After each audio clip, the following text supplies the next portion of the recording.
पढ़ुछंती प्रज्ञा परिमिता जेना। मुख्य संवाद तृतीय थर पर नरेंद्र मोदी देशर प्रधानमंत्री भावे आसंताकाली संध्यारे नेबे शपथ।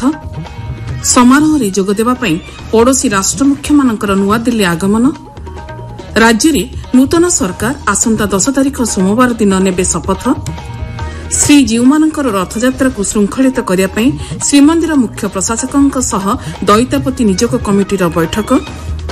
संबलपुर शीतलषष्ठी यात्रा पई देव निमंत्रण सहित अन्य पारंपरिक रीतिनीति चली एवं ओडिशा छुईला दक्षिण पश्चिम मौसुमी वायु। एथर संपूर्ण संवाद जातीय गणतांत्रिक मेंट एनडीएर संसदीय दल नेता नरेंद्र मोदी आसंताकाली तृतीय थर पर देशर प्रधानमंत्री भाव शपथ ग्रहण करेंगे। राष्ट्रपति भवन में शपथ ग्रहण उत्सव आसंताकाली संध्या 7:15 अनुष्ठित हेब। शपथ ग्रहण समारोह में श्री मोदी एवं केन्द्र मंत्रिमंडलर नूतन सदस्यगण को राष्ट्रपति शपथपाठ कराइबे। केन्द्र में नूतन सरकार गठन पर राष्ट्रपति द्रौपदी मुर्मू वरिष्ठ बीजेपी नेता तथा प्रधानमंत्री नरेंद्र मोदी को गतकाली आमंत्रण करथिले।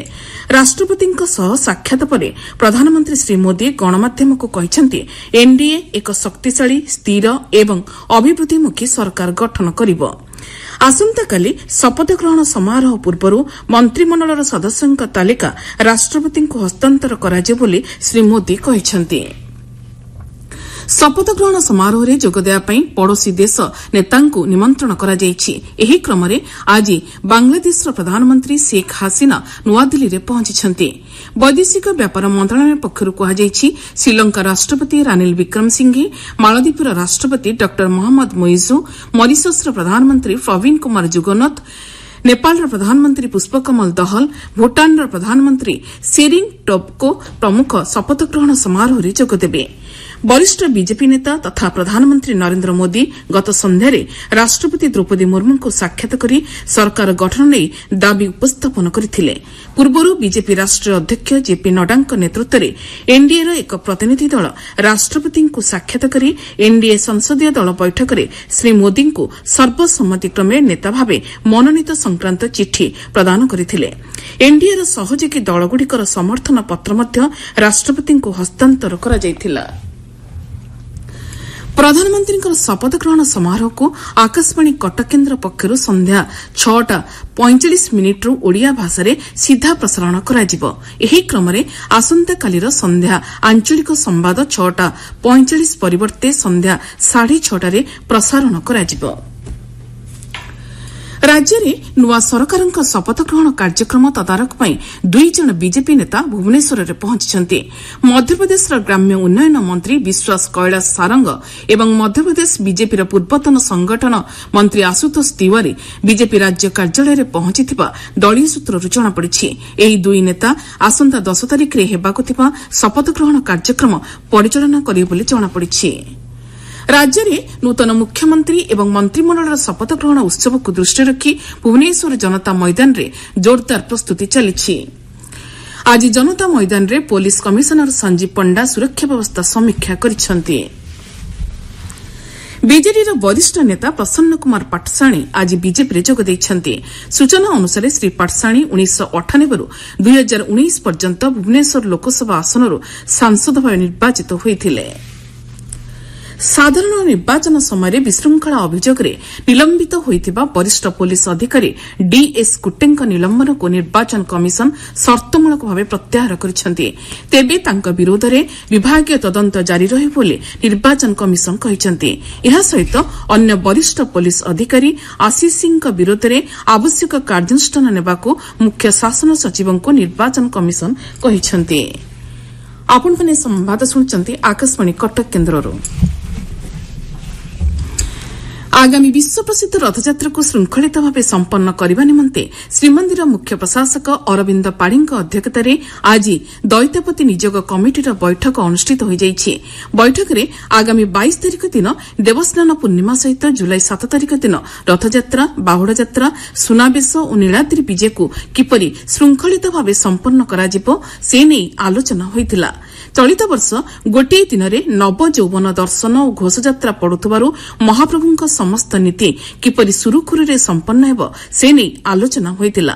ସେହିପରି ସ୍ନାନ ପୂର୍ଣ୍ଣିମାଠାରୁ ଅନବସରର ସମସ୍ତ ନୀତିକୁ ସୁଚାରୁରୂପେ କରିବା ପାଇଁ ଦଇତାପତିମାନଙ୍କ ସହ ବୈଠକରେ ଆଲୋଚନା ହୋଇଥିଲା। ସମ୍ବଲପୁରର ପ୍ରସିଦ୍ଧ ଶୀତଳଷଷ୍ଠୀ ଯାତ୍ରା ଆରମ୍ଭ ହୋଇଯାଇଛି। ନନ୍ଦପଡ଼ାର ବମ୍ ବରାଡ଼ ବାଲୁଙ୍କେଶ୍ୱର ବାବାଙ୍କର ଦେବ ନିମନ୍ତ୍ରଣ ଗତକାଲି ସମ୍ପନ୍ନ ହୋଇଛି। ମହାଦେବ ଏବଂ ଜଗତଜନନୀଙ୍କ ବିବାହରେ ସାମିଲ ହେବା ପାଇଁ ଶ୍ରୀ ଶ୍ରୀ ନୃସିଂହ ଠାକୁର 33 କୋଟି ଦେବଦେବୀଙ୍କୁ ନିମନ୍ତ୍ରଣ କରିଛନ୍ତି। ବାବା ବାଲୁଙ୍କେଶ୍ୱରଙ୍କ ପକ୍ଷରୁ ନୃସିଂହଦେବ ସହରରେ ଥିବା ସମସ୍ତ ଦେବାଦେବୀ ମନ୍ଦିରକୁ ଯାଇ ଗୁଆ, ମିଠେଇ, ହଳଦୀ ଓ ନିମନ୍ତ୍ରଣ ପତ୍ର ଦେଇଥିଲେ।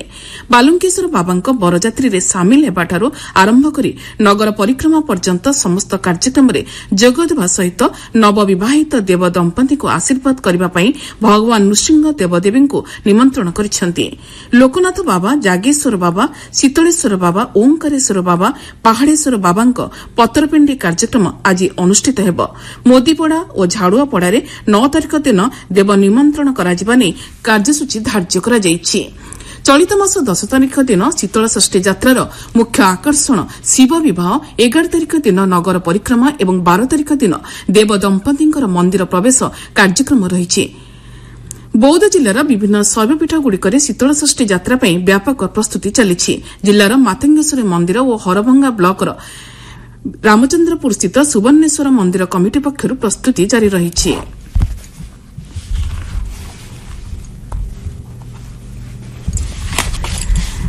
ସ୍ନାତକ ମେଡିକାଲ ପାଠ୍ୟକ୍ରମ ଲାଗି ଉଦ୍ଦିଷ୍ଟ ଜାତୀୟ ଯୋଗ୍ୟତା ପ୍ରବେଶିକା ପରୀକ୍ଷା ନିଟ୍ ୟୁଜି 2024ର ସମ୍ପୂର୍ଣ୍ଣ ପ୍ରକ୍ରିୟା ସ୍ୱଚ୍ଛତାର ସହ ସମ୍ପନ୍ନ ହୋଇଛି ବୋଲି ଜାତୀୟ ପରୀକ୍ଷଣ ସଂସ୍ଥା ଏନ୍ଟିଏ କହିଛି।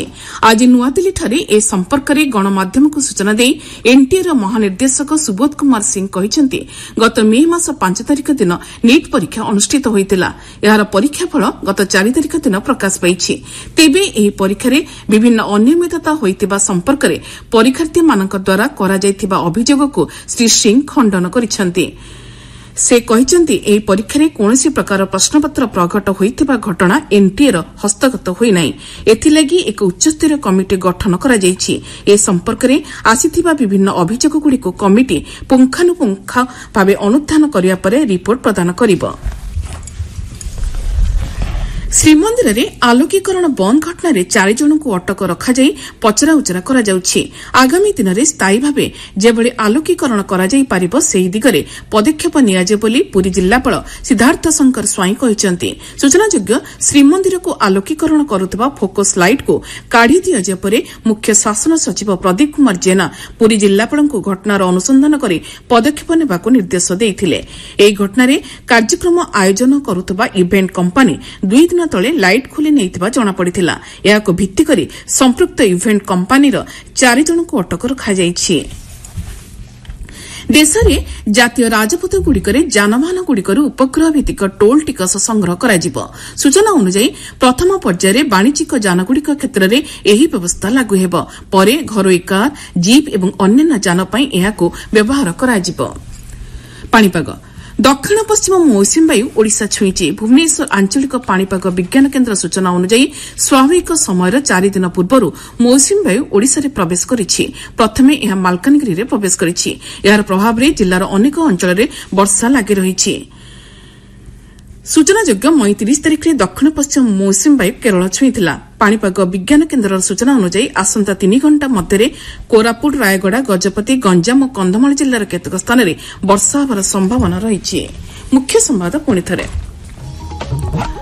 ତୃତୀୟ ଥର ପାଇଁ ନରେନ୍ଦ୍ର ମୋଦି ଦେଶର ପ୍ରଧାନମନ୍ତ୍ରୀ ଭାବେ ଆସନ୍ତାକାଲି ସନ୍ଧ୍ୟାରେ ନେବେ ଶପଥ। ରାଜ୍ୟରେ ନୂତନ ସରକାର ଆସନ୍ତା 10 ତାରିଖ ସୋମବାର ଦିନ ନେବେ ଶପଥ।